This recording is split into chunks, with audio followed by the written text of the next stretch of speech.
Today on the Modern Military History Podcast, we are enjoying the privilege and the honor of having an extraordinary veteran with us today to share his stories and his experiences. A Ranger and a Green Beret, Jackovenco, is with us today. Sir, welcome to the podcast. How you doing today? Not pretty good. It felt better. That's my daughter. My nose is shiny. So let's, I always ask folks, and if folks have watched the Sante Roundtable podcast, you've heard a little bit of Mr. Jackovenco's story, but I always start with folks from the beginning because I think that's the best place to start. Sir, where were you born and when were you born? I was born in 1940 in, I guess, the district of Donbass, Ukraine, which really was a village. Can't really say, what city, but it was just the province of Donbass, and it was a village. And like I said, my mom went through horrendous, but that's 1933 and 34. But my mom married my dad. She was pregnant, so she was, believe it or not, it's very common in even now in Russia or now Republic of Ukraine that women also did hard. Well, they did labor that, let's say, maybe in America they don't. It's like working coal mines. Well, mom worked in a coal mine, met my dad, got pregnant. So believe it or not, Commissar decided, well, I'll make you an elevator operator to take the miners down into the mine. Well, she did that, and then during that time, believe it or not, her water broke. Again, I gotta say, the Commissar let another lady walk my mom, and I'm not sure what the distance was. And there's no hospitals back then, no nothing. It's just a plain old village. So they took her to I guess to a lady that midwife or whatever they call them, and she brought me into this world. And that was July 15th, 1940. Wow. That's pretty cool. Well, for me, it's cool. It's kind of a weird term, but let me rephrase. That's an incredible story. Being born in the Ukraine, 1940, and some 1941, some things happened in the Ukraine. Some friends came to visit who spoke German. Do you have any recollections of the beginnings of the Second World War? I don't, because really, but I go back to what mom and dad, and later on my stepdad and people, that when the Germans came into Ukraine, we welcomed them since we were under Russian communism and whatever. We welcomed them as our liberators. And believe it or not, they say people threw flowers at them, just like the same scene when Americans entered Paris and whatever in World War II. Everybody was jubilant, and everything went pretty fine. Believe it or not, the bad part of Germany did not enter until later on, which is the Gestapo and whatever, the political portion of Germany. But a lot of Ukrainians, believe it or not, joined the German army, which, matter of fact, they say there was a Ukrainian SS division that fought against the Russians. But anyway, naturally, history says that the Germans actually got defeated in Russia, and they had to move out. Well, the problem was when the Russians came in, those that supported the Germans automatically had two choices. Either you were executed on the spot or you took a vacation to Siberia to the gulags. So believe it or not, we re, I guess you call retreated. We retreated with the Germans, and with all the trials and tribulations, what the Germans got, bombing, strafing, killing. Well, we were with them, so we got the same thing. A lot of people died. So this But was like 1944 thereabouts, 44 that you that's guys had about to. that's about it. About Yeah. like I when we left out of Ukraine, it's almost like you know, what, 1,000 miles that we traveled with the Germans, and I think we went to Poland. And matter of fact, that's when we encountered concentration camps.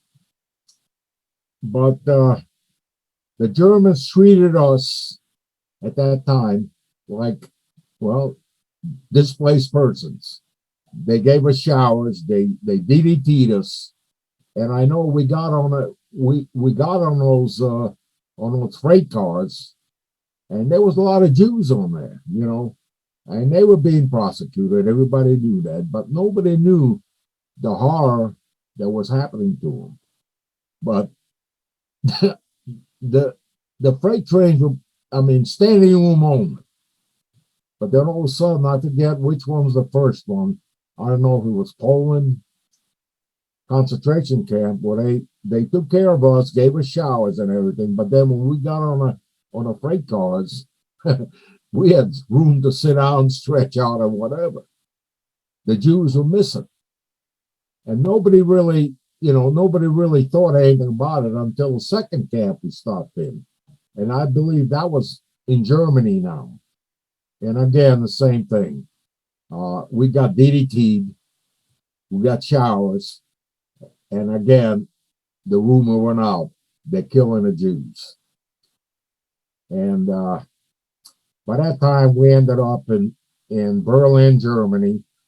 Pop, again, became a firefighter.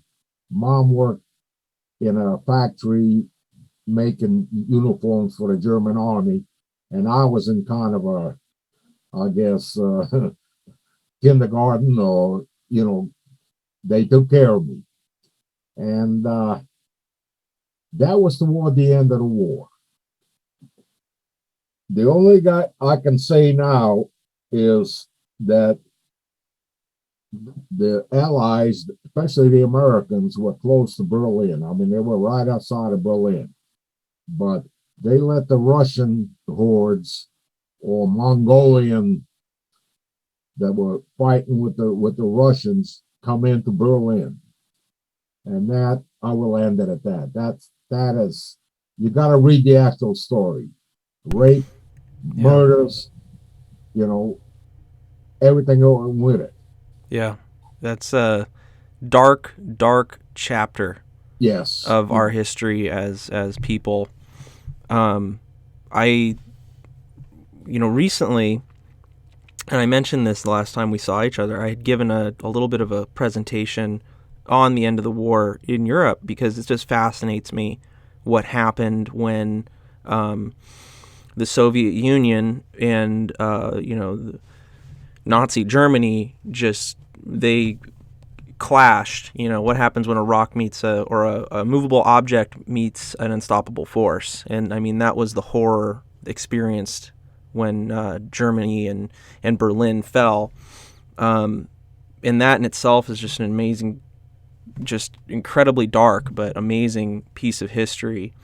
What do you remember about that time? Like, what kind of stuff is like? Because you were like what, 4 or 5 years old? 5 again. Yes, I remember some things, like I don't know where my mom got a. Well, Ukraine call aprikosa, but it's an orange. And God bless, I don't know what she got it at, but that's the first time I ever ate, an orange. And I I cannot say I suffered or we suffered, but I know Mom one time, what happened to her. She came back. She said that she was coming back from work, and she was on, I guess, I guess not a bus, but whatever they had in them days. And she was sitting up front, and a woman and a daughter came in. And the woman, they had one seat. The woman sat down, but then the daughter was standing. And she looked at my mom, which was had a identification tag on it that she was a DP or whatever. And the woman told the conductor or whatever that, hey, I want my daughter to sit down. I want that DP to stand up.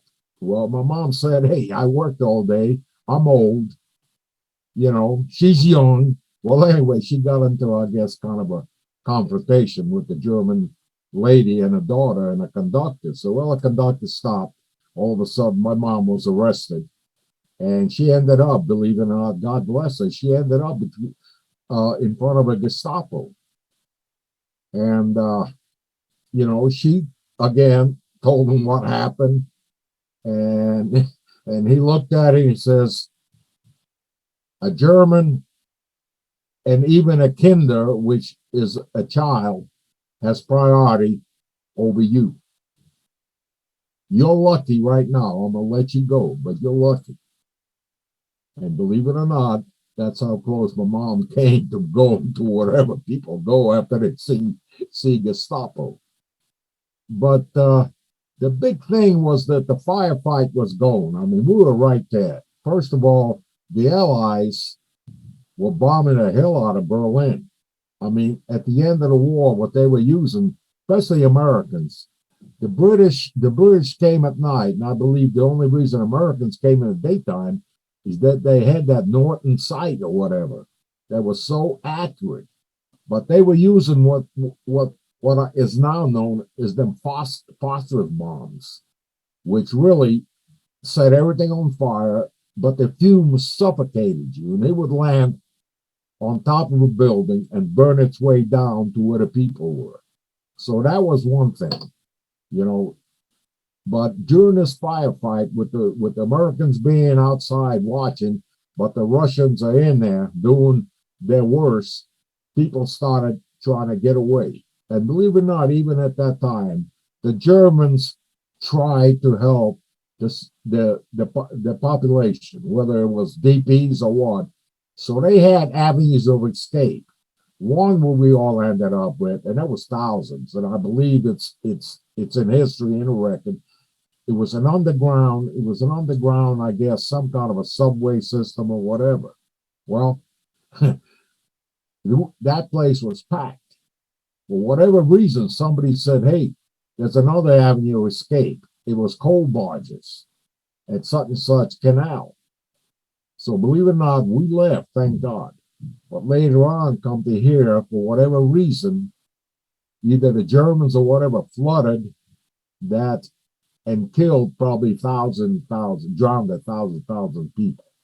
But we got on these coal barges, and we were down this canal, and I know it was May, beautiful weather, and a lot of people got on top of the barges out of the inside of the coal, that them coal barges, and they were sitting outside enjoying the sun. Well, all of a sudden, we heard two aircraft, and they were in the distance, and they circled, and nobody really knew, whether they were friendly or enemy. But it ended up that they were Russian.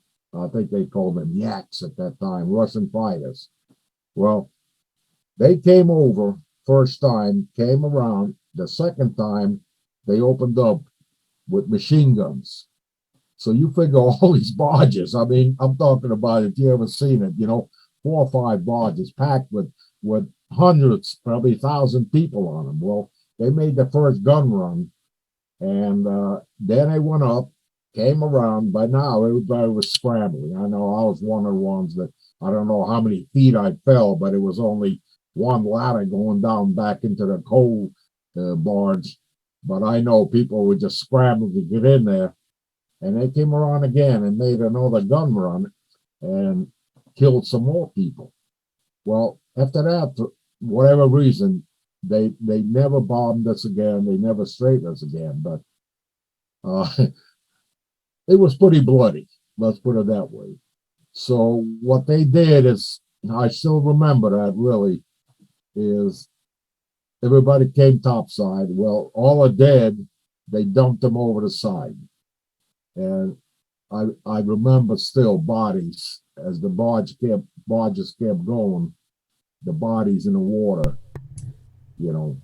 And you're 5 years old at this time. Yeah, yeah, so that kind of still, in a way like a dream, Yeah. but uh we finally got out of there, and believe it or not, the word went out, do not trust Americans. They are allies, or they are what they did in Berlin. They are with the Russians.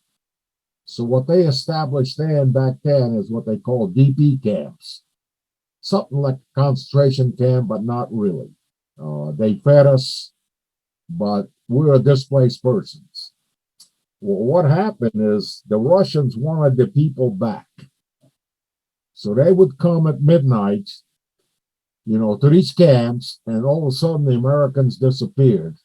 And they would come in there and start bullguarding the people, get them on the trucks to take them back to whatever, for whatever fate that awaited them. And the Americans never did anything. Now, the people resisted, but the biggest thing was, I remember they were using salt. They would carry pockets full of salt, clubs and whatever, and they try to throw the salt in the Russian's face and then try to get his burp going. So they did resist, but they lost. They were overpowered. So everybody kind of stayed away from the Americans. Now the British, believe it or not, were totally different. So everybody went. Evidently, Germany was split up at that time in what? Russians, Americans, British, and French, I think. They quartered. So everybody said, go to the British zone, because they do not allow the Russians to take you back to Russia unless you wanted to go back. So we ended up, believe it or not, in a DP camp in Hanover, Germany, which was at that time under British control. And believe it or not, that's where, the British would not allow the Russians to come anywhere near, but they would let them stay outside the camp, and they would tell the people through interpreters, anybody want to go back. And a lot of people did, believe it or not, want to go back with the Russians, walk out to the trucks and get on. And believe it or not, that's basically where our story ended. And not like today. Today, what you got in America is total chaos with what they call migrants, immigrants. No, they're not. But anyway, what they did is establish a way to get these hordes of DPs out to the rest of the world. So what they did is ask, what did you have to bring to wherever you're going to go? What type of, not like, hey, we're going to give you welfare. You will contribute to whatever you got to the country you're going to. Well, naturally, everybody volunteered for America. They couldn't take all them. But a lot of people went. Believe it or not, we came down on 3 areas to go. We came down, and by now, believe it or not, there's another story in here. Pop passed away in 1946. My biological father died, so he's still buried in Germany. When we ended up in his DP camps, they were not taking widows with children or bachelors, let them immigrate like that to America. You had to be a family unit. So believe it or not, out of convenience, my stepfather, even though he left Ukraine, a wife and 6 kids, because he was the Russians were coming in. He was same way. He worked with the Germans, so the Russians were coming in the front door. He was climbing out the back window, and he left a wife and 6 kids. So he was married. But anyway, my mom and him hooked up, and I still got the German marriage license of them. They got married under German law, and that's the way we were at that time. That we were a family unit. It was Wow. it was arranged, so to speak, by the circumstances. Yeah. The circumstances put them together. But And see, pardon me chuckling. I just find that interesting. then, like I said, we we got we we got we wanted America naturally. That was number one choice. Then we said Canada, and the third choice was Australia. And at that time, in those days, 1950s, we came down about 3 times to go to Australia. But believe it or not, nobody forced you. You had to say, yes, I'm going. Well, mom said, I believe at that time, they said it took about 30 days, by boat to get to Australia. So my mom said, I'll die before I get there. So we kept putting it off. And then all of a sudden, bang, like that, America, and we got on a list for America. So, what was your first impression of the states when you I'm sorry. after seeing the horrors of the collapse of Nazi Germany, displaced person camps? You finally get to the states. I'm really curious. What was your first impression of America when you arrived, and how Well, old were you when you first showed up? believe it or not, it made me kind of grow up real fast. At 5, you figure what I went through and whatever during the war and all the killing and whatever. I was really in reality, I was 10 years old at that time, but I was 50 inside. My mentality and the way I was, the bitterness, the suffering. Uh, like I said, I was 50 years old. So believe it or not, they we went out of Hanover. I think it was, well, Bremenhaven maybe, but anyway, the Americans used the uh, military transports, and it was November, and that ship was packed. Another horror. I can't tell you how many latrines they got on a military transport, but I know if you look at the World War II, when Americans went to war, they had bunks inside. So they were about six high stacked, and that's the way they broke up families, you know, on these bunks. And like I said, you have probably over 1,000 or so people on a boat, and I don't know how many latrines they had, but it started overflowing. I mean, you were walking around in ankle deep, doo doo, whatever you want to call it.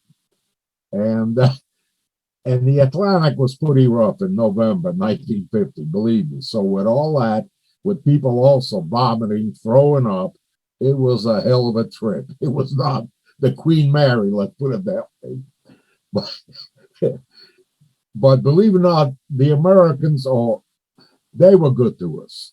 And that was the first time, matter of fact, 1950, is that I want to say it was tip top bread.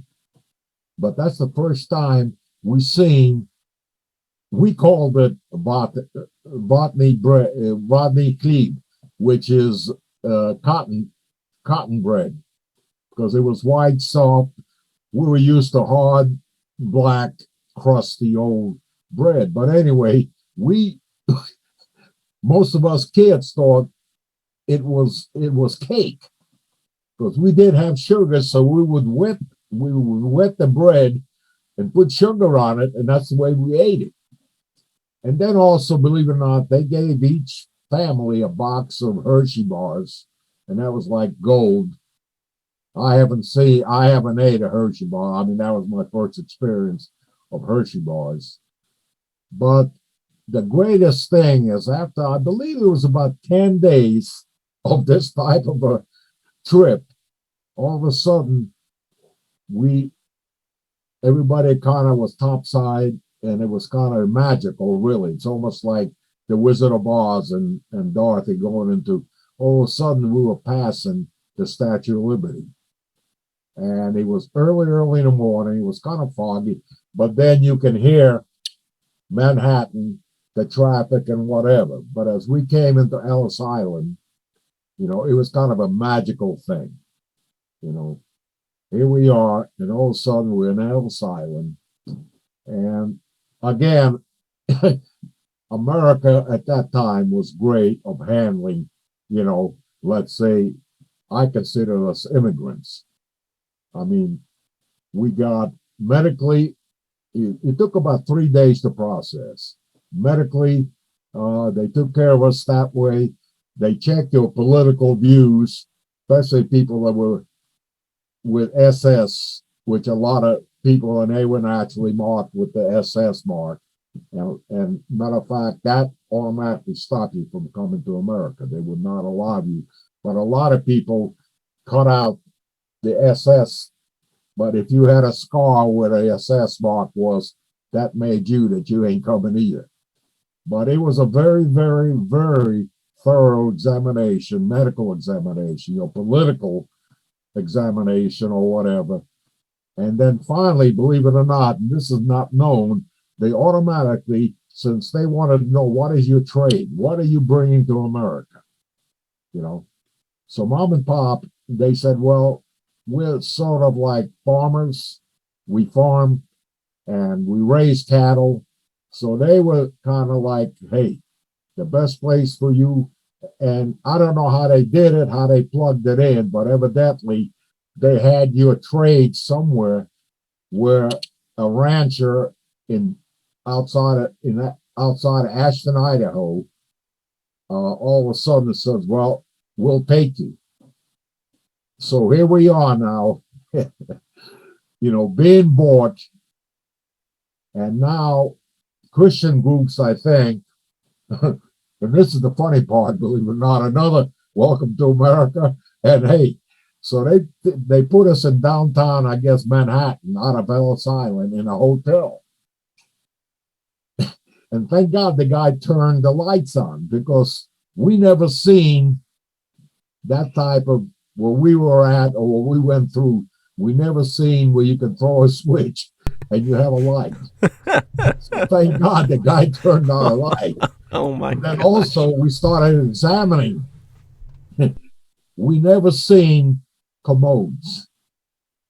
So here we are looking at the commode, looking at the sink, which we never seen sinks.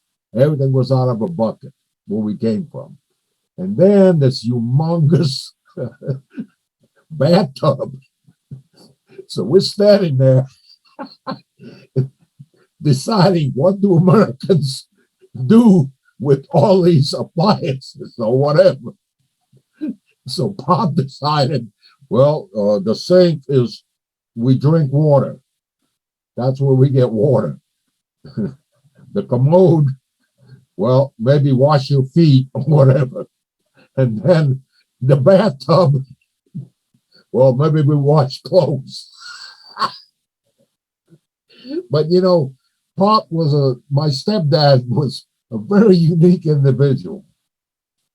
He had this saying, when we, where do you defecate? So evidently, well, I'm not going to do it in a sink. I don't want to do it in a bathtub. So Mom and I kind of, well, let's use where you wash your feet. Because now we realize that you can flush it.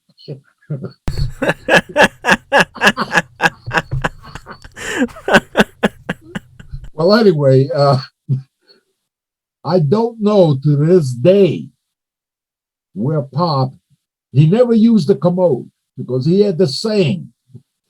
He says, even pigs, and I don't know if this is true, he says, even pigs do not defecate where they sleep.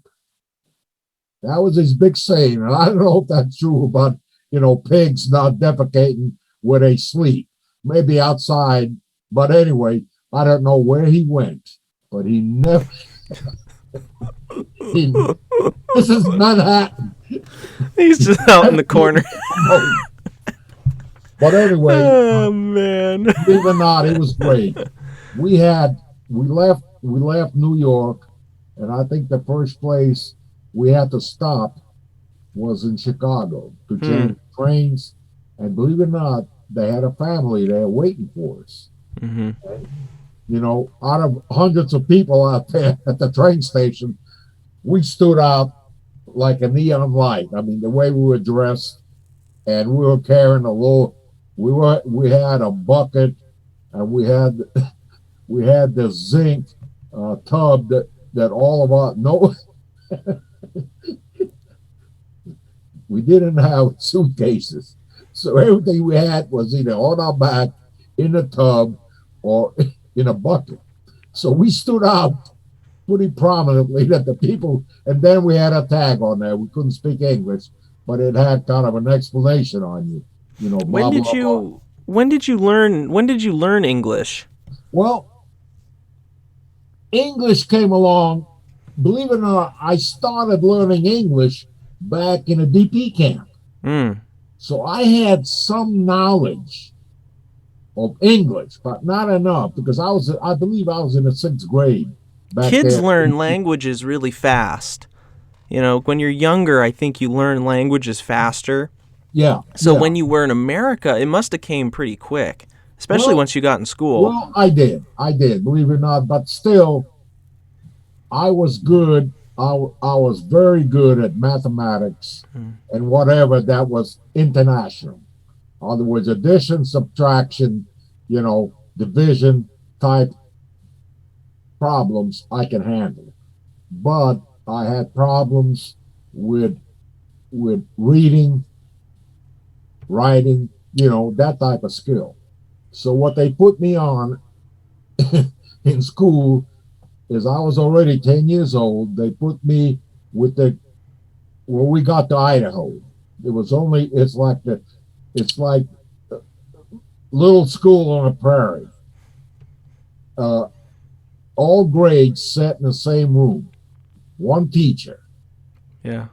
And they had me, I still remember, they had me on Dick, Sally, and Spot. They had three editions that I remember. One was blue, one was red, and one was yellow. And evidently it was to progress you in English. And Oh, mainly what okay. it was, I looked at the pictures, but then it had, I learned a little bit.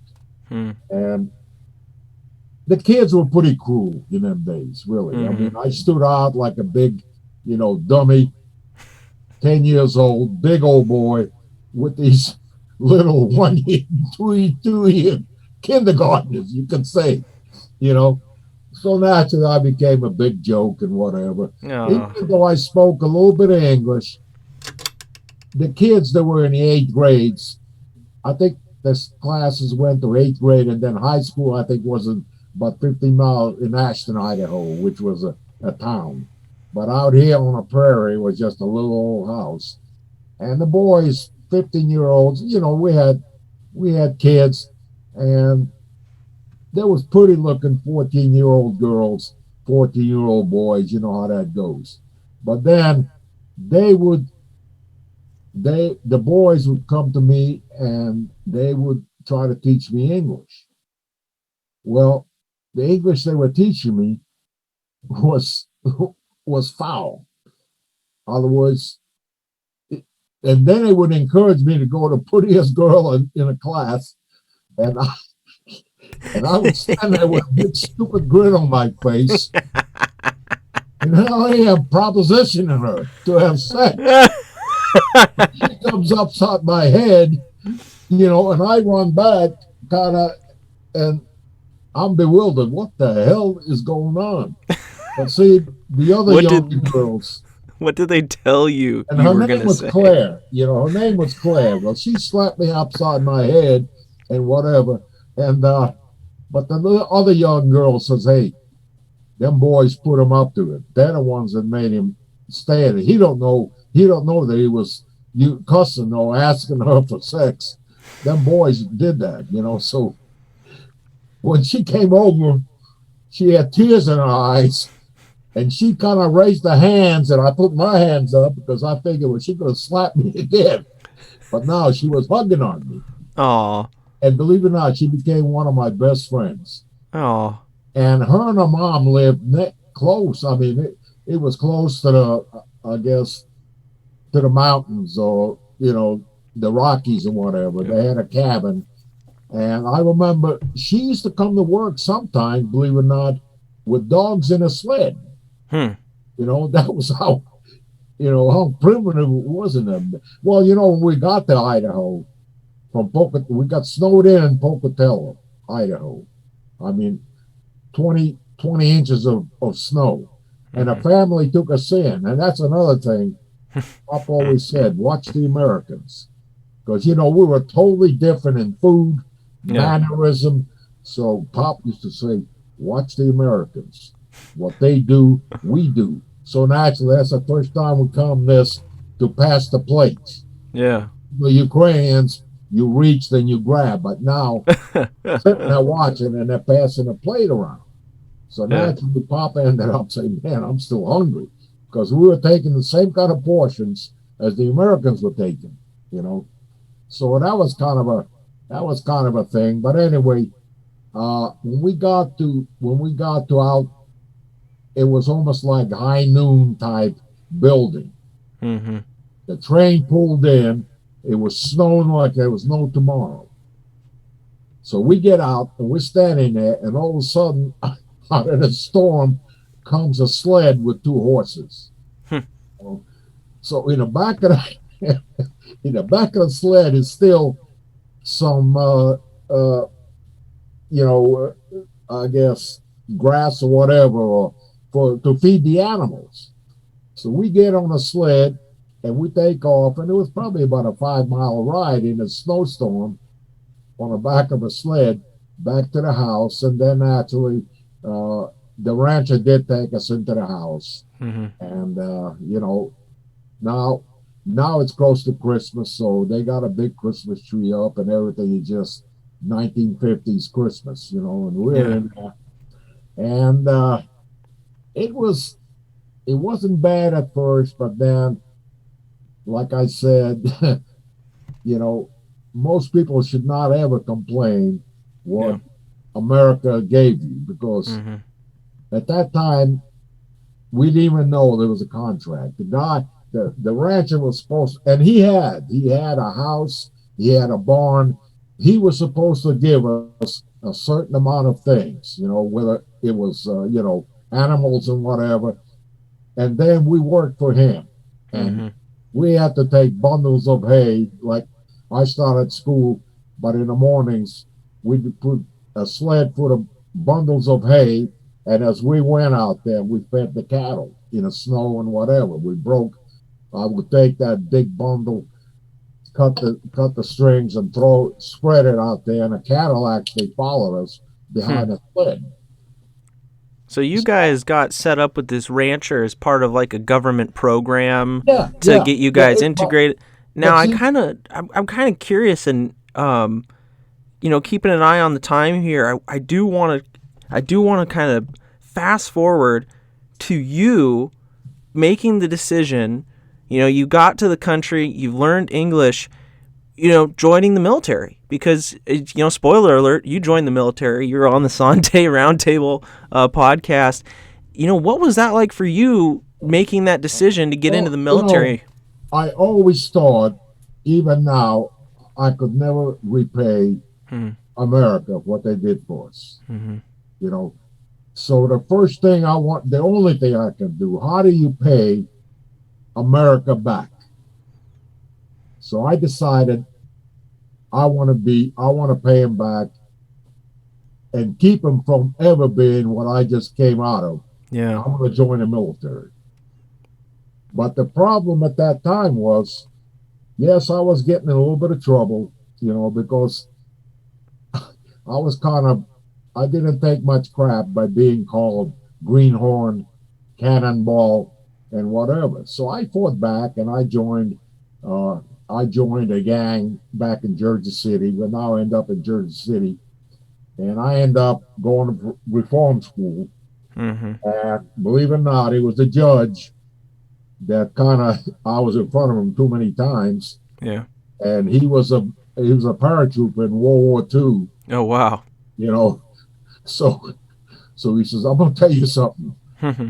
Says, "You keep coming in front of me, and now you're approaching the age where there's no more little boys reformatory. You're going to the big house." And Mm-hmm. that was the in uh, I think we only had one, and it was not that far away. So next time you're probably going to end up sooner or later, in Rollway prison. Yeah. He said, "What I suggest, since you like to throw hands and whatever," he says, "I will definitely would like you to join the military." And he said, especially, he says, "I would tell you to join the Airborne, be a paratrooper. Since you like to fight and that thing, hey, you'd be great for that." So believe it or not, we ran into a problem. I could not join because I was not a citizen. And you Mm. cannot join the military, you know, let's say as a RA, what they call regular army. But believe it or not, what we found was that you could be drafted and not be a citizen. Hmm. So with the judge and whatever, Mom, I volunteered for the draft. Hmm. And I came down, matter of fact, January January 1958 is when I came down. I got drafted. Mm-hmm. And I ended up at Fort Dix, New Jersey for basic training and whatever. And matter of fact, my 18th birthday, I was already overseas. You know, Did you go straight into the Airborne? no, believe it or not, even though I was dazzled by the recruiter that came, he had, white jacket on, brown Cochrane boots, all kinds of medals from World War II, and but for whatever reason, even though I said yes, I want to go airborne, but five of us ended up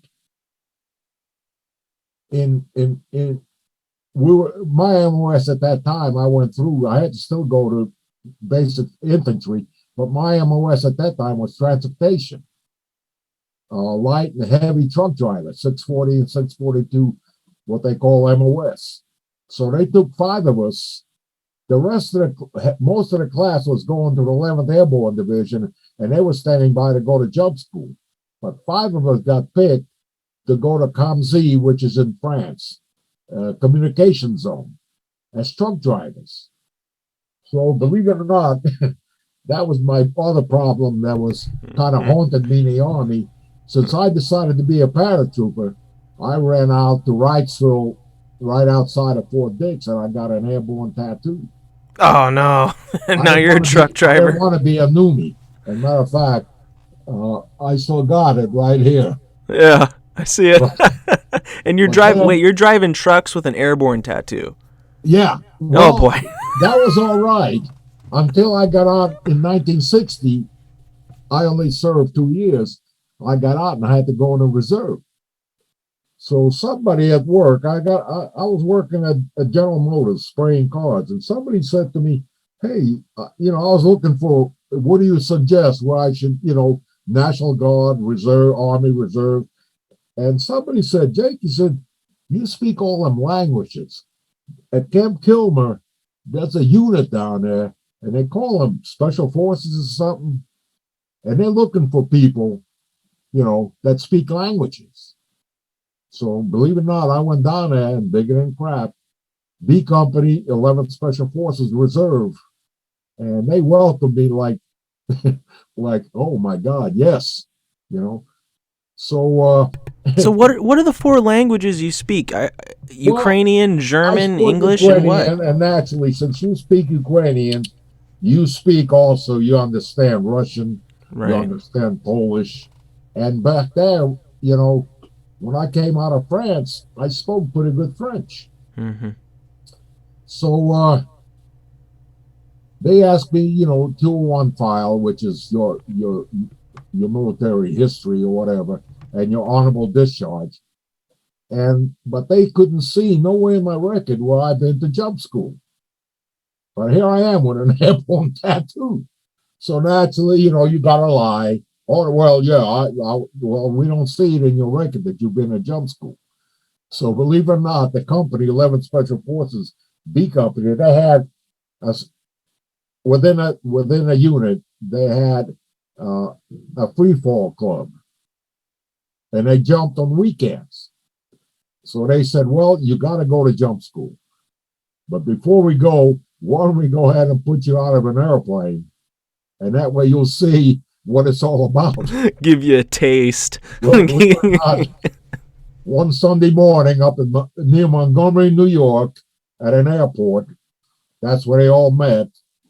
And naturally, when they gave me the parachute, and it was what they called a 7-gore TU. You had 7 gores got out, which was a steerable.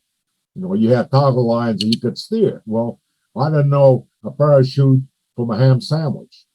So when I tried to put it on backwards on my legs, they said, "Hey, let me help you put that thing on." But before that, they gave me, preliminary landing falls, a little bit about steering a parachute, which went over my head. And all of a sudden, we end up in a Cessna at 3,500 feet. And the thing about sport parachuting, and you're jumping out of Cessna, you have to kind of sit in the door. The jump master's behind you. You sit in the door. You put one foot on a step, and then you grab the underneath the wing and put one foot on a wheel that's locked. And here you are. You're hanging there outside and watching the jump master. And when he points to you, naturally, I'm hooked up with a static line. When he points to you, you let go. Well, that's all I remember until a shock of that parachute opening. Well, I forgot about the toggle lines, and naturally, a parachute will pick up the direction of the wind. All of a sudden, the 7-gore TUs, which is big holes, and I'm doing probably about 5 knots, heading totally off the DZ toward the New York Thruway. Well, anyway, there's a vehicle chasing me with a bullhorn yelling, "Slip, slip into the wind, hold into the wind." Well, that means grab your toggle lines, turn around, and put your 7-gore TU holes so they're against the wind, not running with the wind. But anyway, I'm tracking and I'm faster than a vehicle chasing me, and all of a sudden here I am on Sunday morning approaching the New York Thruway. Well, thank God, usually around jump areas, there's state troopers. Well, I seen them lights on blocking off traffic. And naturally, I set off the whatever earthquakes are monitored by about 5 decibels when I hit right in the middle of the Thruway. Oh, man. So this is the first time you jumped. Now, I got to ask, when did you first hear about what was going on in Vietnam? Well, that was, believe it or not, first of all, before Vietnam, we heard about everything, but before that, there was the crisis in with Cuba, and by now I went to jump school. Thank God, I was kind of a hero in a way because the black hats try to wash me out with the airborne tattoo. That's like saying you taking a dirty diaper and you're smearing it in our face coming in here with an airborne tattoo. Nobody makes jump school with an airborne tattoo. I'm sorry. But trials and tribulations, I left a lot of blood, a lot of sweat, and indentation at Fort Benning, Georgia, because when my number 3 son, went to jump school, I was at his graduation, and I took him down to the 300-foot towers, and I said, "Son, you see all them brown spots that grass will never grow? Well, that's me. Indentation is doing push-ups.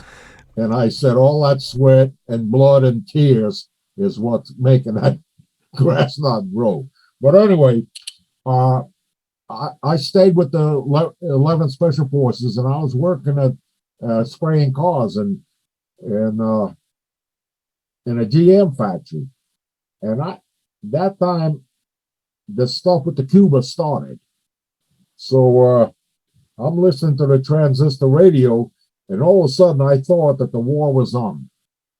Americans and the Russians, because the Russians going to stop the Americans or whatever, you know, or the Americans wanted the missiles out of Cuba, well, whatever that crisis was in 1962.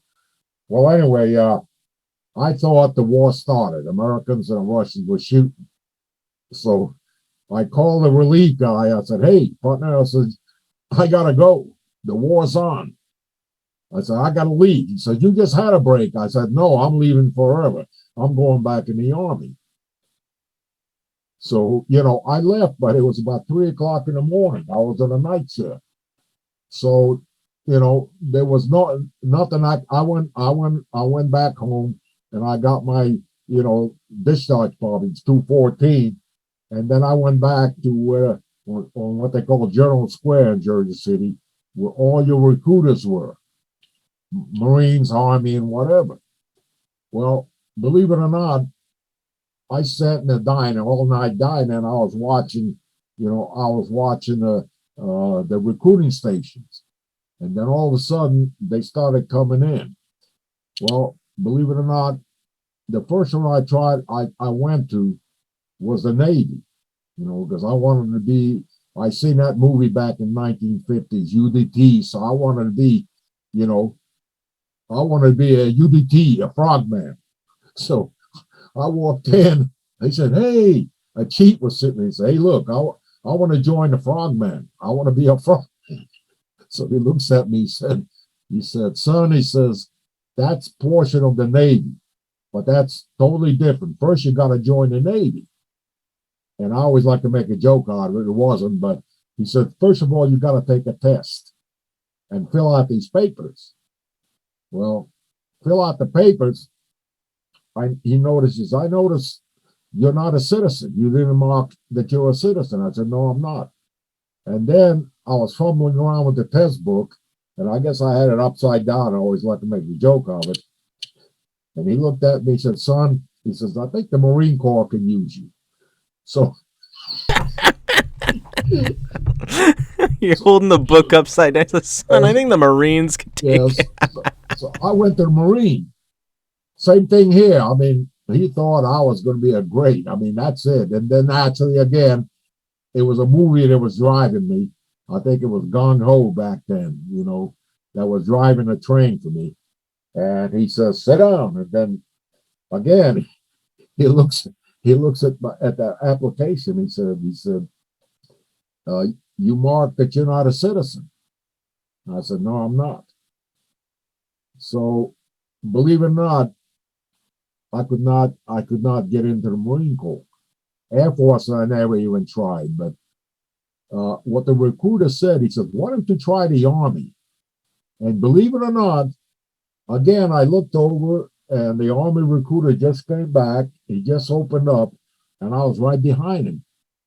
And he said, oh, going to be a good day for me. He says, can I help you? I said, yeah. I said, I want to go back in the Army. I said, I'm airborne qualified, and I like to go to 82nd Airborne Division because a few of my friends were there. Well, anyway, he says, no problem. He says, when do you want to be there? And I was there within 3 weeks. That reminds me of this story I have.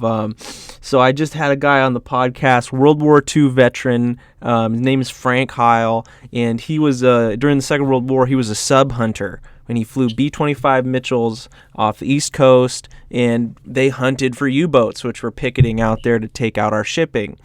And he said, he really wanted to fly airplanes. So after Pearl Harbor happened and he became of age, he went to the Navy because he wanted to join the Navy and fly aircraft for the Navy. And the Navy, they didn't take him. And they said, you should go over to the Army. They'll take anybody. So, and then he said, and decades later, his son, Frank's son, went to go join, the Navy, and the Navy said, "Yeah, you go. Sorry, bud, you should go over to the Army. They'll take any." So it's like, I think it's hilarious how we're hearing the same story. Go to the Navy. Oh, you should go to the Marines. The Marines, yeah, go to the Army, and you're getting passed down. But they missed out because you had a hell of a career. And you ended up going into the 82nd. What was that like? When I got the 82nd, they assigned me to C Company 2nd Battle Group, 501st Infantry. The place was empty. So first of all, they gave me my M1 rifle in them days.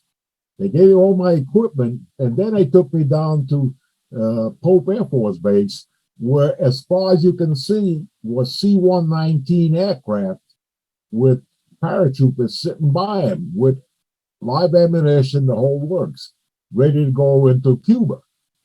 Well, evidently, whatever happened, that President Kennedy decided no, so they brought us down. We did not go, but same thing with the 2nd Battle Group, and the 1st Battle Group with the 101st was on standby and it was within, I think, a mile of Havana. It was the drop zone where we were supposed to have dropped. Well, when they canceled it, we came back, and this was 1965. And then when we were sitting there ready to come home in Dominican Republic, we went there. We see that 1965, Vietnam, to the 173rd Airborne Brigade, got deployed in May of 1965 to Vietnam. So we came back, and we had a jump, and we were shaking out parachutes when this was now, October of 1965. And we were shaking out parachutes, and all of a sudden, a levy came down to 82nd Airborne Division for 1,800 paratroopers to go to Vietnam. And what drove the train was the Ai Drang Valley, where the 1st Cav, and I think one of the 7th Battalion, whatever, almost got wiped out, 200 and whatever casualties. Where, there's a book out, when we were young and whatever, but it was... Yeah, We Were Soldiers by Colonel Hal Moore. Hal Moore. Yeah. So all of a sudden, we find ourselves, like I said, going to Vietnam. And when we got to Oakland Army Terminal, we still had our uniforms. We sent our civilian clothes home, but we were still in uniform, green uniforms, because it was wintertime. And a friend of mine, Rick Conway, and I, we decided, hey, we'll go outside the base in uniform. So we caught a taxi, whatever, and went down downtown Oakland. Well, we started, looking to get a cold beer and whatever. So we found this one place, but we realized, but not really, it had a whole bunch of motorcycles by it. So when we walk in, all of a sudden, what we walked into was the chapter from Oakland Hells Angels. So here we are in uniform. Oh no! All of a sudden, oh no! Everything stopped. So I said, Rick, let's go to the bar and get a beer. So we went up there, and I remember we used to drink Pabst Blue Ribbon. So we ordered 2 long necks Pabst Blue Ribbon, and we gobbled it up pretty fast. So I said, let's get another one, get the hell out of here. But I said, save the empty bottle, because we may have to fight our way out of this goddamn place. Well, anyway, the biggest biker you ever seen, hair and whatever, comes over to us, and he says, are you going or coming?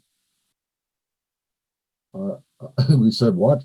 He says, are you going to Vietnam or you're coming back? I said, no, we're going tomorrow morning. And he said, well, the place is yours. You don't pay for nothing. You're our Wow. guests, just like that, and that's Wow. amazing. So we had a curfew. So by 12 o'clock, believe it or not, I had one of the Octoon German helmets on, my blouse or my uniform jacket totally open. The guy, the guys got my overseas caps on, and that's the way we pulled up to Oakland front gate with the MPs and all looking at us. And we got an entourage of about 10, 20 bikers. So we get off, we go in, the bikers wish us good luck, you know, and that was our trip. Next day we ended up and we we ended up going to Vietnam. I ask folks, this is something I ask a lot of people. And I want to ask you, you know, I have heard and I want to hear what you say to this, but getting off the plane and stepping onto Vietnam was a culture shock for a lot of people. What was it like for you when you first arrived in Well, country in Vietnam? And then when was this? 65 or 66? 65, Okay, gotcha. December 65. Well, anyway, uh, Brennan Airlines flew us. And if you remember back then, Brennan was very colorful. All the planes were rainbow colors. Plus, the stewardesses aboard were, they changed at least three times and they would have the go-go boots on and very colorful uniform. So it was like a vacation going to Vietnam. But then we finally got to Tan Son Nhut and the plane landed. The stewardess all stood there and some of them had tears in their eyes. And some of us got hugged. And that was our arrival at Tan Son Nhut Airport Base down in Saigon. Which then we went into a kind of a depot and whatever, and then we started getting assigned. Well, a lot of people, believe it or not, back then went to the First Cavalry, which took all the casualties in Ia Drang Valley.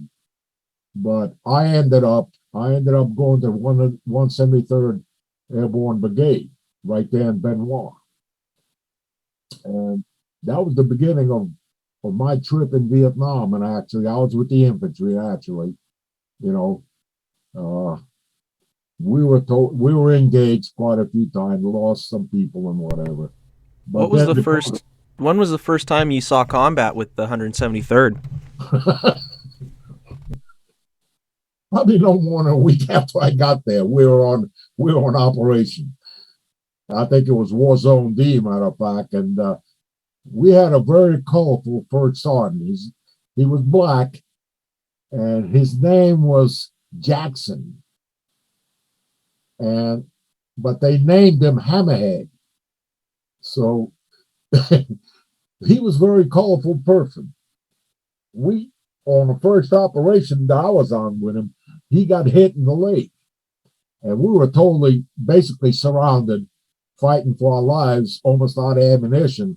So as the helicopter resupplies were coming in, they were landing or getting close to the ground and kicking out cases of ammunition and grenades and whatever. Well, Hammerhead already been hit in the leg, carrying an M14. All of us had M16s.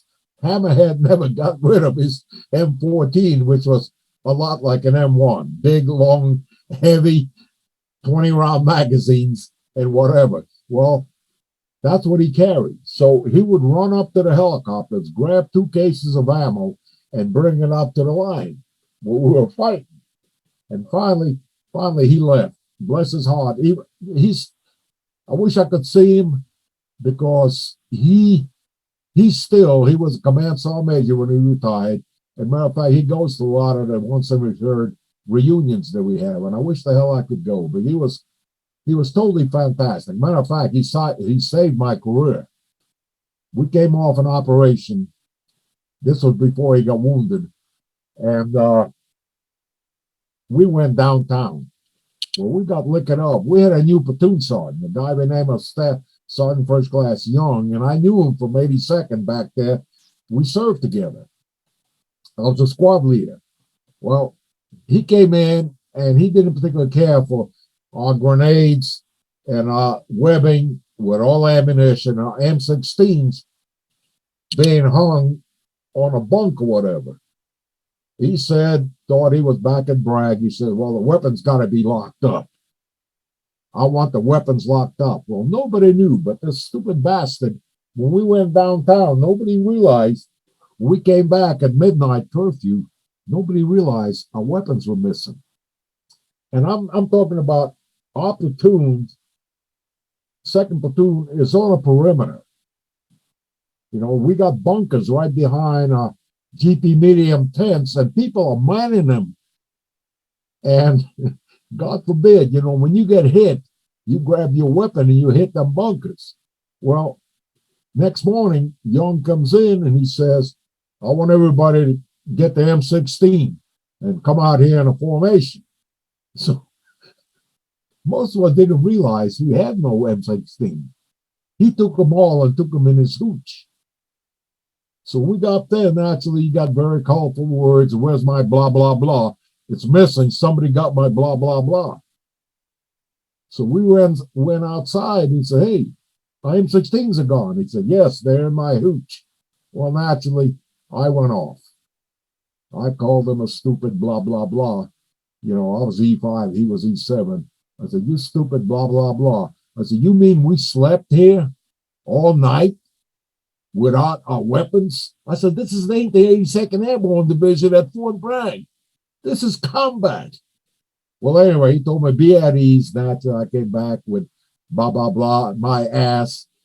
Well, anyway, he said, well, we're going to see the first sergeant. So he went in to see the first sergeant. And I was sitting outside. So Hammerhead, he brought me in and he said, whatever Young told him, he said, I want to hear from you. What happened? So naturally, I said, hey, blah, blah, blah, blah, blah. Come on, give me a break. Well, believe it or not, Young disappeared. That day, he was gone. First sergeant got rid of him. Wow. So Sergeant Hammerhead stepped in there because Yeah. he actually had combat experience and he understood the reality of being on the ground in Vietnam. Yeah. Like you said, you had bunkers outside your tents. Yeah. I remember talking. I remember getting Dick Thompson on the podcast for the first time, and he was with Command and Control North doing SOG operations, and he said, hell, they're out watching a movie at night.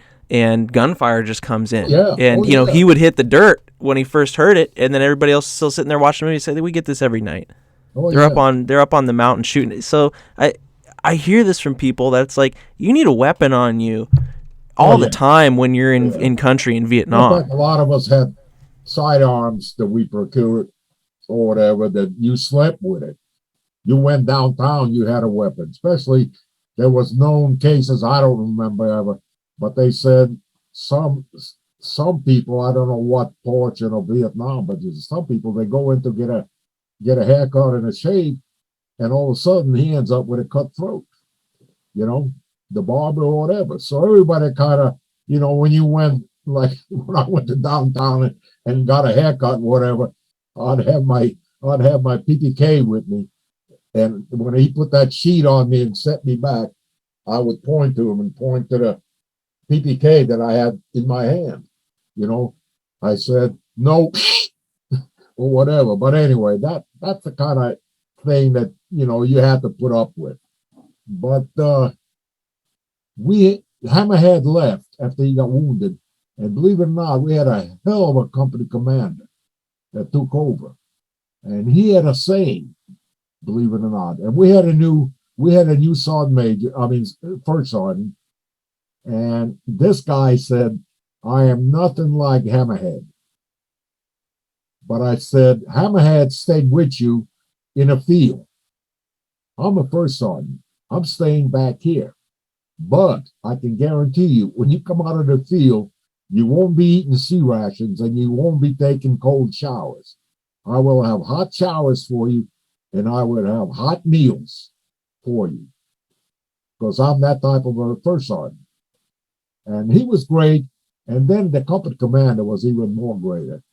He came out 101st. As a matter of fact, the guy must the guy must have.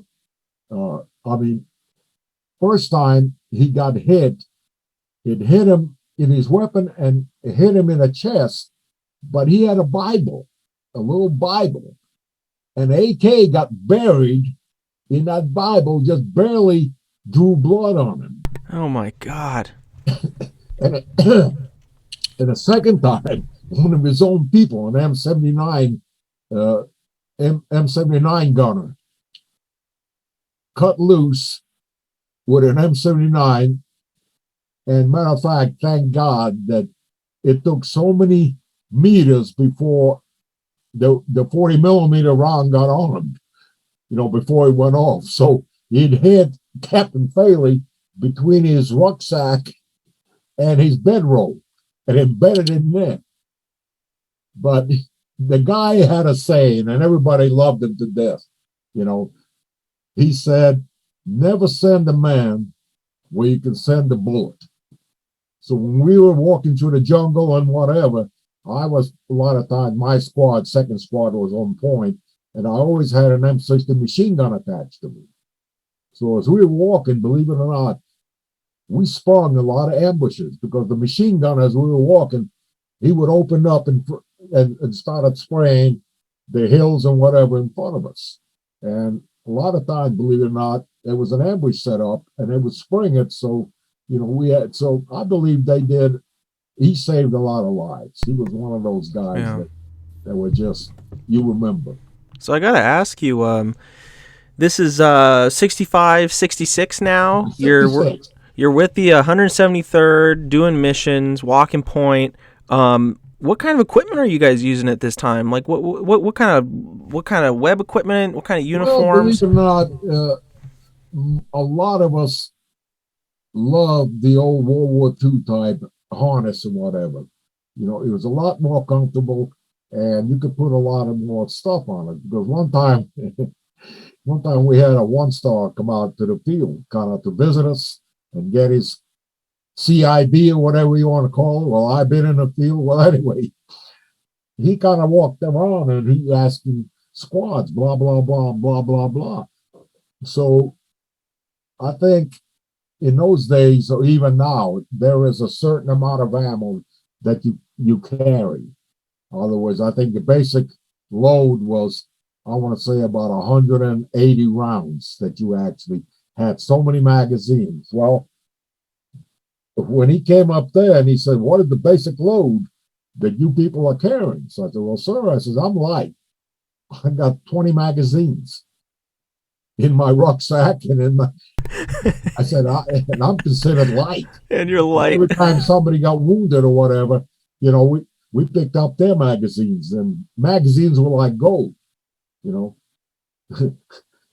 And usually, believe it or not, on an actual assault, when you're going into what they call a hot LZ, when you come out of the helicopter, you probably sprayed 10 magazines trying to take the wood line, because everybody was on automatic. And what they called the blood squad was the squad that acid came out first, and then the rest of the platoon kind of lined up to the right and to the left in the assault line going into the jungle.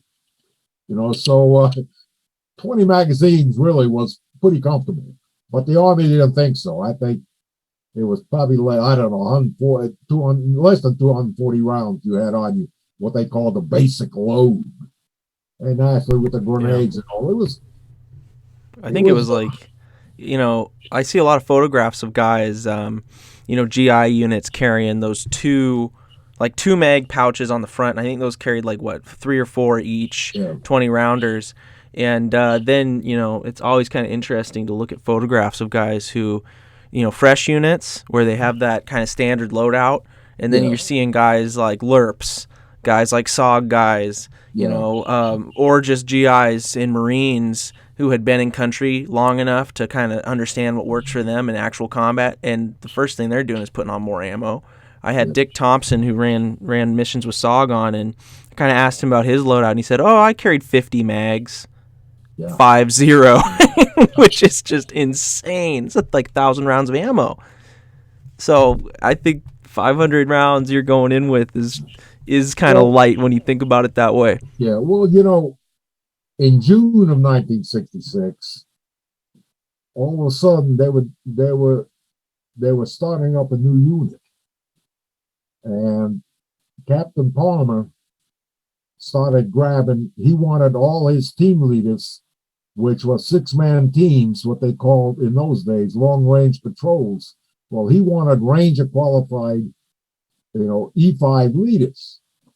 So he went and he screened, and all of a sudden, I get called to go see Captain Palmer at 172 headquarters, and I walk in, and Captain Palmer, he became one of my best, really. I mean, he was very, very charismatic and very, very good officer. And when I walked in, I reported to him, and he said, we got a new concept we're starting. And matter of fact, it kind of resembled, Saga, whatever, 6-man teams, but we worked not in Laos or Cambodia. We worked in South Vietnam. But he said, and I'm looking for team leaders, and I'm looking for Ranger qualified team leaders, and you're one. And I looked at him, I said, wait a minute, sir. I said, I'm a squad leader, ready to make E6. I said, and I love having 12 guys around me and a crew, an M60 machine gun, and then attached to a platoon of about 44 and a company of over 100. But I said, hey, I love all that going into the jungle, contact the enemy. So he looks at me, he says, why? You're wearing a Ranger tab. And that means, that you are also proficient, Recon and blah, blah. In those days, Ranger School was considered a leadership class, not like it is now, where you got Ranger battalions. So he said, since you decided you don't want to be part of long-range reconnaissance patrol or long-range patrols, he says, I want you to write me as rebuttal of why you do not want to be a Ranger, Uh-oh. He knew your kryptonite. Well, anyway, me with an 8th grade education, still not doing too proficient in writing. I said, okay, sir. I said, so I went ahead and I went there and I got a team, 6-man. We chose them, and thank God one of them was kind of nerdy, had glasses on, and these were not, believe it or not, they were not infantry. They came out of support. This guy that I owe my life to came out of finance. But the guy had You had an accountant? An accountant running long-range recon with you. Okay. But the guy has a PhD, and he's kind of nerdy looking. Looked like he had Coke bottles for eyeglasses, and he wasn't the typical John Wayne Rambo type, where everybody was kind of looking at guys and grabbing guys, and everybody kind of, and team leaders were picking their own people. So, matter of fact, I picked my whole team, and I kept looking at my boy Reed Condip sitting there, Spec 4, and there was something about him. He was not begging. He was just, but there was something about him. So I said, hey, come on, you'll be on my team. And I took him, and thank God, because later on in one of the patrols, he saved my life. We had heavy contact. We made contact with a platoon. It was a recon mission that ended up, what we did was we ambushed the first 3 we seen because it was a snatch operation. Get us a POW out of War Zone D, because battalions were planning to go in there. So we went in and we set up, and it was about early in the morning, about by 9 o'clock, all of a sudden left security team. There were 6 of us, left, right, and 2 of us sitting, me and a radio operator, kind of in a, ambush position, but 3 of them were walking down a trail. So left security notified us. So when they got in front of us, we took them under fire. We killed 2, wounded 1, and all of a sudden, all hell broke loose. So we grabbed the NVA that was wounded. We had what they called a portable litter that kind of expanded, nylon. So we hot tied him, taped his mouth, cuffed his, used plastic cuffs on him, cuffed him, put him in a litter. But now all hell broke loose. There was about a platoon of bad guys behind these 3 guys, or maybe a company. We didn't know. But the volume of fire they heard from us, they did not know what they encountered. So as we ran, we broke contact. We set up a claymore, blow a claymore. Everybody fired automatic. We already had UH-1Ds coming in to get us the hell out of there. So we were running toward these LZ, but they were gaining on us. And I don't know. I'd rather not go into it because it is something that probably still can haunt me right now. So I made a decision. I said, put him down, put him on the ground. And I told everybody, and everybody else, head for the helicopters. And one guy stayed with me, Cole, believe it or not. And I couldn't leave the guy behind alive because all he had to do is say, hey, there's 6 of them, and they went that way because they was that close to us. So we already reported that we had a POW, So naturally in them days, 1965, 66, enemy, ooh. So there was photographers there. There was, a lot of people waiting for the helicopters to land. So when we landed, all of a sudden we had no POW. So I got grabbed and I was sent to see the commanding general, which was, I think, General Smith, a brigadier general. When he said, what happened out there? So naturally I went in to explain it to him what happened, and why we had no POW.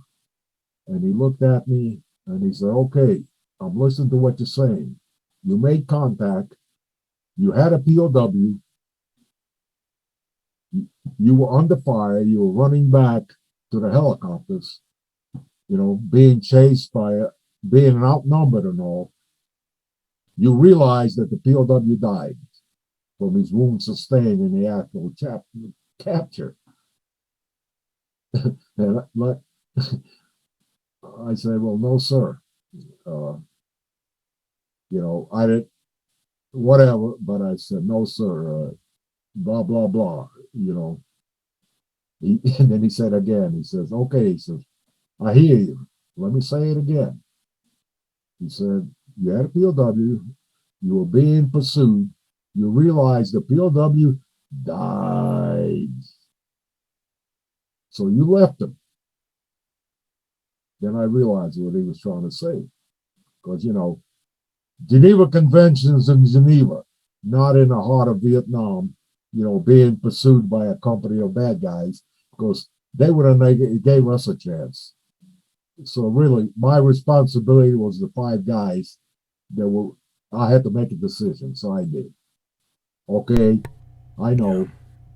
Geneva Convention says you don't do that. Well, like I said, they did it to us. Sometimes we have to do it to them, One of the things that I take on is kind of a responsibility of sharing, military history with people, especially people, such as myself, who had never been in combat. I've never been in the military, but one of the responsibilities that I've come into contact with is, sharing with people the reality of war, the reality of combat, so that people can have a deeper understanding of it. And, I think the book, so to speak, written in Geneva, written, many miles away from where the rubber hits the road, very rarely encompasses the truth, the reality of what happens. This does make me want to ask about, the people here who have watched my show, the people who have been, following Modern Military History, the podcast and whatnot on YouTube, they've been very well introduced to Mac v. SOG, and they were doing similar things to what you guys were.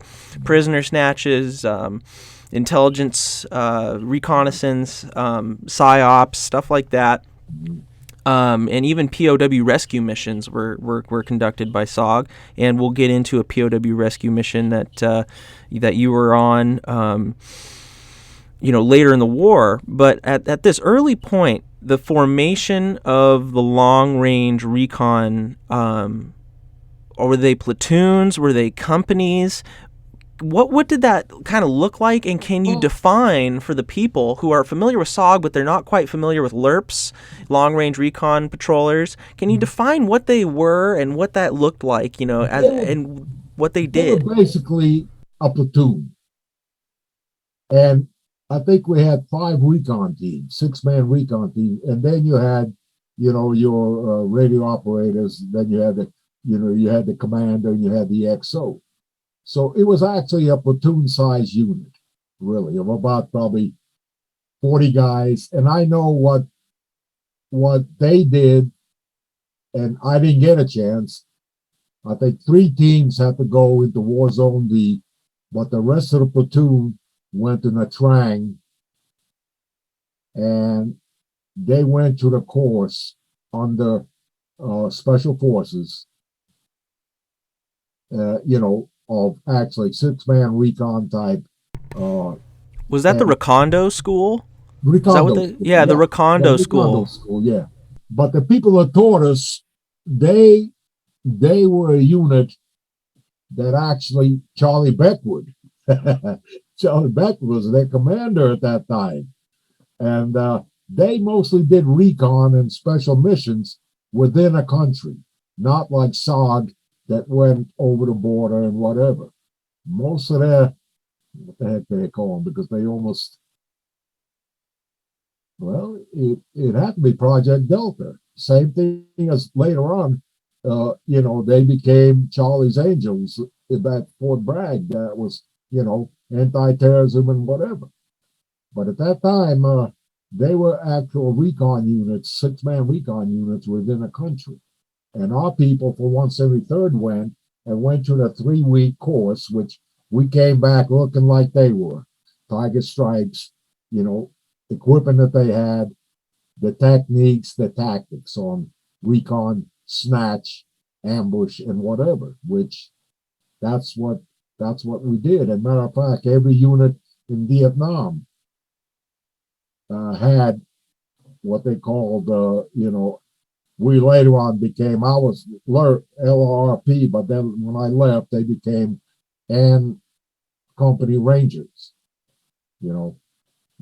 So every unit in Vietnam had, let's say, a ranger, a ranger company or a ranger platoon.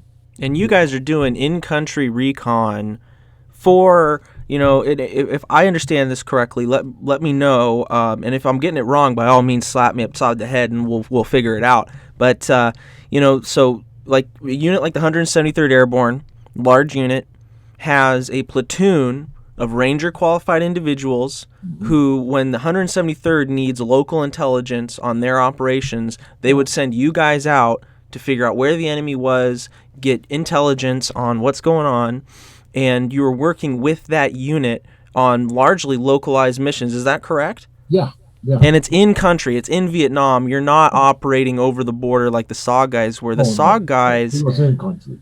Yeah, the SOG guys were doing... They were primarily focusing on Ho Chi Minh Trail network, which was running illegally through Laos, Cambodia, and then feeding into the war in Vietnam. And what you guys are doing, if I'm getting this correctly, is you're dealing with what's happening with that system after it's entering Vietnam. Yeah. And you're getting intelligence on where they are so that the larger unit can find them, engage them, and destroy them. But mainly, the only ranges we had, like I said, we got a lot of guys came out of adman typists. Not many came out of the infantry. Infantry was very, very, hey, we're not turning. We need our people. So, like I said, I had my whole team was young spec force, engineers, quartermaster, and whatever. None of them were infantry. I was the only Ranger qualified, and most of us, the only Ranger qualified was the team leaders, plus the commander and the XO. At that time, I don't remember of having one, enlisted man that was Ranger qualified, like let's say I was. I see. I see. Oh, it was, and that's a shame because I don't know about World War II Rangers or I don't know about Korean Rangers, but really, a lot of people in country wore a Ranger tab like the Rangers do. The well, I think I got one up here. And Yeah. Rangers. For those of us viewing, Mr. Jackovenco has an awesome N Company LRRP's polo on right now, and it has printed on it the scrolls, the red and black Ranger scrolls and the 173rd Airborne patch there. So for those of us that are just listening, that's what he's got on. It's pretty cool. Yeah. Well, they do have LRRP, and then they became N Ranger Company. So it was kind of it was a very challenging, let's say, time, and we did some hellacious missions as far as I'm talking about seat of the pants type missions. And believe it or not, the first KIA we had was a Spec 5 that was a veteran from Korea, a guy by the name of Hudson. And he got killed in one of the withdrawals, which was kind of really murky at that time, that it could have been a friendly fire that got him. But I was one of the ones that, packed his bags and a wife and 4 kids he had, picture, and he smoked pipes, so he had his, 5 or 6 pipes in there, and it was kind of heartbreaking. And the only thing we did, we named the drop zone where we jumped in Benoit, we named it DZ Hudson. But that was our first casualty. We had a couple of wounded, but that was our first actually KIA casualty that we had. And later on, they had a few more, throughout the years. I mean, throughout the time when I left after that, they had quite a few more. Are there any other specific long-range recon missions that you remember that kind of stick out for you poignantly, in terms of something that something that you remember to this day, and you'd be willing to share with us, kind of a mission that you went on with the long-range recon team that you had, and just kind of walk us through that? What was that like?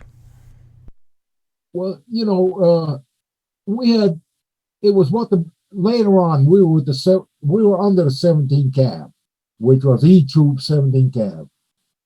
The Cav commander treated us like we were his personal duty details. Matter of fact, that's why when I first came in, believe it or not, I did go, because a guy came around with a Ranger tab, and all of a sudden everybody at the Repo Depot, and they said, "Hey, Jake," he says, "hide that Ranger tab. Here comes," they called him Monkey Man because he had a monkey, an E7 recruit. I forget his name now. But he came around, and that's when I first had a LRP, what they call. So naturally, I got grabbed, and all of a sudden, I'm at 17 Cav, but we're not doing no recon. All we're doing is burning out, feces barrels, pulling guard, and KP. And this guy, Captain Moore, is an ass. So he treated us like we were duty troops. Well, believe it or not, that's when I left.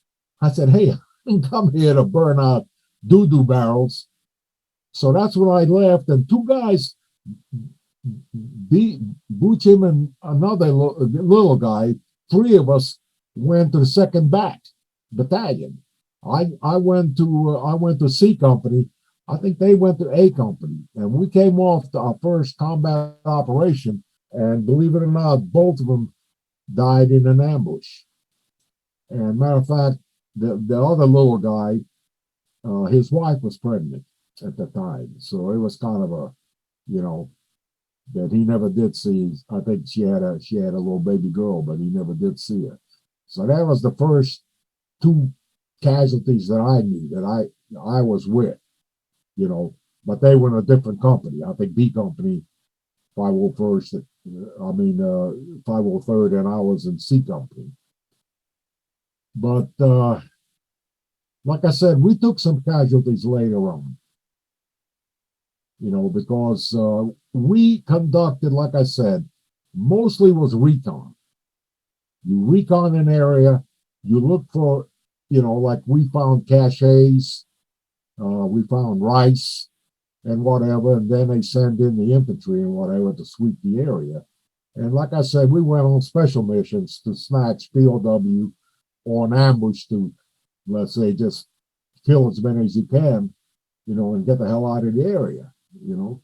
And it was kind of hard because there's only 6 of us doing that, you know, so each one of us really had to depend on each other. I mean, we were like one, you know, one one man, let's say, but there were 6 of us. I mean, we were that tight and that close.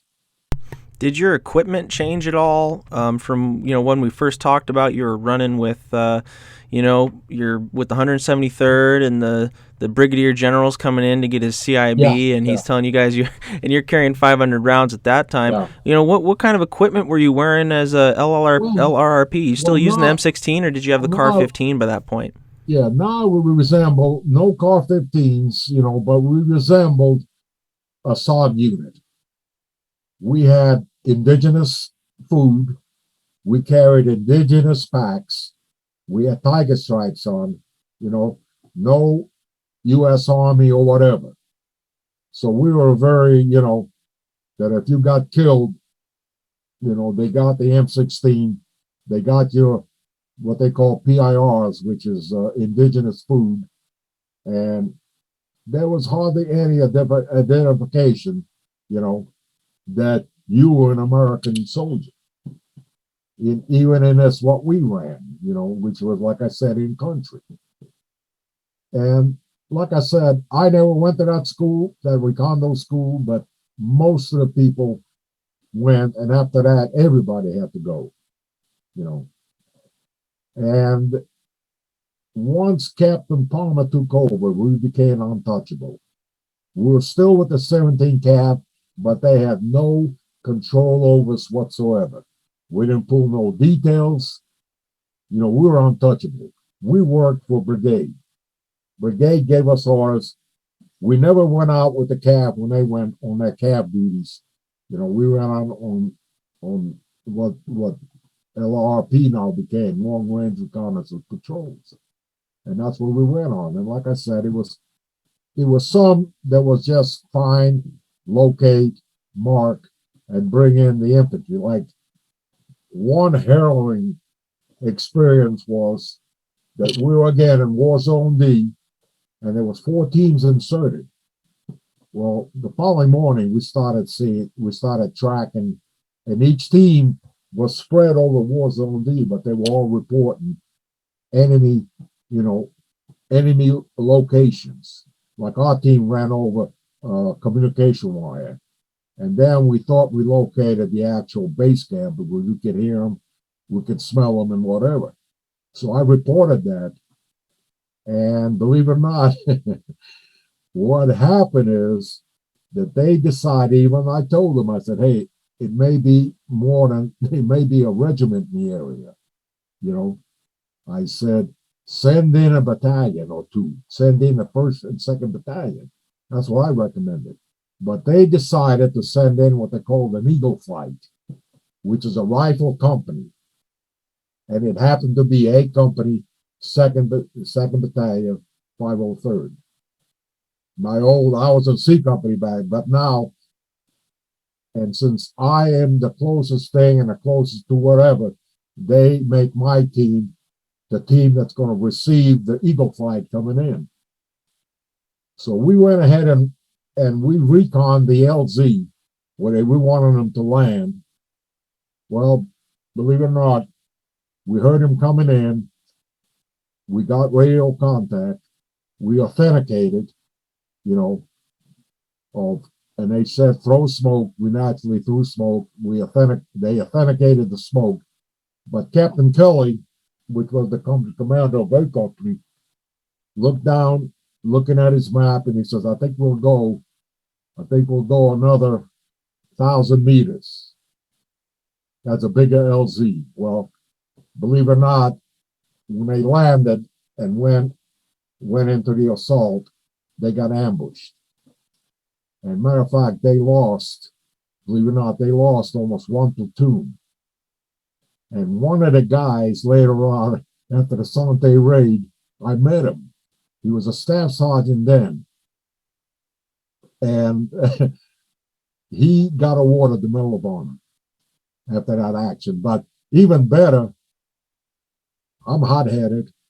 So when A Company leaves me with smoke flaring in War Zone D, with 6 of us standing there with a thumb up a 4-point of contact, that scared me. So I immediately called for an amber, which is an immediate extraction or I'm dead. Get me the hell out of here. So they came in, got us out, and I'm in the latrine, watching my camouflage off, and all of a sudden, Captain Palmer comes running in. He says, "Come on, Jake, we got to go back in. They're in the world of shit, and we can't get the wounded out because they're in the middle of a jungle. So what we got to use is our extraction rigs to hook up the wounded to get them the hell out of there. And I'm talking, we're now at night. So here we go." I said, "Hey," that's why I came out and, "Hey, screw them. Did they worry about leaving me? Come on, Jake, get on a helicopter." So we got on a helicopter, we went in, and believe it or not, the first guy we hooked up was Staff Sergeant. And as we brought him to an area where medevac was waiting, we dropped him on the ground, and then I run up with the guys from the medevac, and we would put him on a medevac helicopter. Well, really, I thought he was dead. I mean, he had more blood and tore up. I said, "Hey," I said, "I think there's no help for this guy." But believe it or not, he survived. And the next time I meet him was we come off the raid, and they gave us a big hoop-de-doo, 30 days, admin leave. And they have this big, humongous, at the Officers Club at Fort Bragg, reception, banquet. And we've already been decorated, Silver Stars and Distinguished Service Crosses. But at that banquet, they have about 20 or 30 Medal of Honor winners. And it just happens, that all of a sudden a guy comes over. He's still in the military, but now I think he was an E7 or Master Sergeant, E8. And he brings his wife over to the table. And he called her honey bun, honeydew, or whatever. He says, "I want you to meet a man who probably saved my life." And he came over to me, and kind of brought tears to your eyes. It gives me a little bit of yeah, almost kind of like a goosebumps, that. I said, "Yeah," I said, "Believe it or not, that night," I said, "I had the honor to bring out a guy that later on for that action he got the Medal of Honor." Wow. Captain Palmer and I got what an Army Commendation Medal with a V. So this was at the Sante, after the Sante raid. Yeah. On this episode of the podcast, since we just did the roundtable where we got to talk all about Sante, if folks want to hear not only just about your experience in the Sante raid, but every other assault group we had a representative of. Is the Sante Roundtable episode, and I'll put that link down below so folks can easily follow up, because that's an amazing story. This episode, I wanted to talk about what we couldn't really get into on that episode, because that was just about Sante, which is about your long-range recon patrol experience. But I just want to tell people right now, if you want to hear more Jake Jackovenco stories, you can definitely access that episode. My next question for you, sir, is, what was it like after doing LRRP? You ended up back in the States and got selected for Sante. What happened in between there that kind of got you back to the States? Well, believe it or not, when I came back in 1966, I went back to 82nd Airborne Division. And since I ran Recon and whatever, they had what they called Raider School, way out in the woods and whatever. I was a staff sergeant now. I got promoted. So my first sergeant, he gave me a squad and whatever, but then all of a sudden, they came down and they needed instructors out at Raider School. About the same thing as Ranger School, except it's about a 3-week course. And I went out there and I taught patrolling and I taught hand-to-hand combat in Raider School. Well, naturally, my luck and all, I don't know if it's where I came from or what I seen. I didn't particularly care for authority, or you want to call, I done everything right, but I didn't like to get pushed by somebody, So we got into a little problem with MPs. Naturally, they got a uniform on, they got clubs, guns, and whatever. So automatically, it's not a flashback, but Gestapo. And it was over a drunken incident or whatever. But anyway, they kind of, in them days, MPs, if they cuffed you and put you in the back of the car before you got to the stockade, you usually got a lot of lumps on your head. And they were non-airborne MPs. They were what we call airborne calls legs, which means you're not airborne. And 503rd didn't like 82nd Airborne Division. They just loved to polish their sticks upside our heads and whatever. But anyway, when that incident happened, naturally, I said, back off. I'm not getting handcuffed. You're not going to handcuff me because I know what's waiting for me. And anyway, we got in a confrontation. One of the MPs came over, a Spec 4, and he had a club, and he poked me. He poked me in the belly. He says, "Hey, make it light on yourself." Well, when he did that, I put his helmet liner up in orbit. I sucker punched him. You don't do that. So we ended up in a stockade. But anyway, my sergeant major from Raider School comes out with the company commander, and they get me out of the stockade, and they took me out to the Raider base camp. Naturally, my first sergeant, Guida, which later on, I still keep in contact right now, became command sergeant major in charge of 18th Airborne Corps, and we still stay. Well, he was my first sergeant then.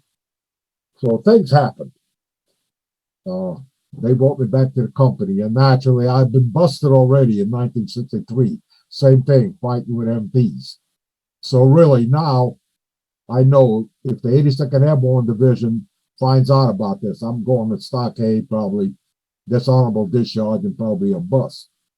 So my first sergeant, Guida, and a company commander, which was just a great guy. And they said, "Hey," they said, "we need to get you out of the 82nd Airborne Division." I said, "Well, I know that." But I said, "Where?" I said, "Wait." I said, "I don't want you, my company commander, and you, Guida, because if you get involved with me, your career is going to be ruined. My career, I'm going to jail, and your career is going to be ruined." But they said, "Don't worry about me." The captain says, "I'm getting out. I'm going to lawyer school. I'm going to be a lawyer." And Guida said, "Damn it." He contacted some people, and they said, what do you think about Special Forces? I said, Special Forces? I said, yeah. I says, I heard about them, and I was with the, reserve with them. I said, yeah. But I said, I don't know if I can pass that test, because I never did take this entry test. And it's a bear. It's about 2 or 3 hour test. Like I said, the native said, you could even open our manual. But anyway, they say, well, go see Command Sergeant Major, forget his name, but he was the Special Forces Command Sergeant Major. And believe it or not, another thing, as I walk in, I look over where the commander of Special Forces is. He's a brigadier now. Well, that's the same colonel that busted me back in 1963. And he told me when he busted me and put me on hard labor and whatever, he says, I'm going to track you. You will never make anything. You will be a professional 20-year private when you retire. So here I am. I'm looking at the colonel sitting there behind dispatch, and they point me in toward the sergeant majors. And this guy really looks funny, He's got suspenders on. Again, his ears come out here. And he looks at me and he said, Polak, he said, do you have a tendency to step on your schwanz? Because he says, it seemed like you're not really, but he says, since you speak languages and all, and since everybody, because what they did, they find the company, the battalion commander back in 82nd, they fined me, gave me what they call an administrative Article 15, and I think they charged me $200 fine and got me out of 82nd. So I say to the sergeant major, I said, Sergeant Major, I'm a Ukrainian. I'm not a Polak. He says, well, whatever, blah, blah, blah, blah. And then again, he says, well, look, he says, your staff sergeant E6, we have 5 MOSs in Special Forces, which is medical, communications, engineer, and intel, or 4. So he says, looking by your scholastical abilities, and I said, there ain't no way in hell that you can be a medic, which is a 1-year course that you go to. That's about the same as a physician's assistant, And then he says, and communications, he said, you got to do dits and dots, And he says, with your linguistic abilities, he said, I don't think you can spell cat. And now I'm getting teed off looking at him being, totally demolished. So that was knocked out. He said, the only thing I can see you doing probably is being a weapons man, heavy and light weapons. And that's a six-month course. I think you can handle that. So believe it or not, that's a touche. That's what I want to do. So believe it or not, I think I started Special Forces training in December or January of 1968. Wow. And I'm fascinated. This is great. You went from almost getting drummed out of the military to entering into the Special Forces, and then going on one of the most famous U.S. Special Operations missions of all time. Yeah. And one of the most impactful missions our nation has ever conducted. Yeah. I would just say that right now in terms of the legacy it's had. And it just goes to show you that when, you never know where life's going to take you. And if you have a great reputation and people who are willing to go to bat for you, that can do a whole lot. I noticed that we're getting a little close on time here, and I wanted to finish by reminding people there is more Jake Jackovenco in the Sante Roundtable episode. And I want everybody here who has not yet seen that to go check that out, and you can hear about Mr. Jackovenco's participation in the Sante raid and the whole raid from multiple perspectives. I think more people need to learn about that. But I also wanted people to hear about your incredible story from, Ukraine 1940, Berlin 1945, all the way LRRP, Ranger, Airborne, Ranger, Green Beret. You know, you mentioned earlier that you joined the military to give back to this country. And I want to say, on behalf of this country, 30 years, thank you. And it is always a privilege to be able to get folks such as yourself on the show and share their experiences and their stories, so that the people today can really hear and listen. The folks themselves, such as yourself, make this, what is now history for you, lived experience, but is now history, come to life. So thank you, sir. 30 years of service to this country. It's been an honor and a privilege. Thanks for coming on and giving us your time today. Andy, I appreciate it. Thank you. Thank you. Copy that. Well, you take care. You All too. right.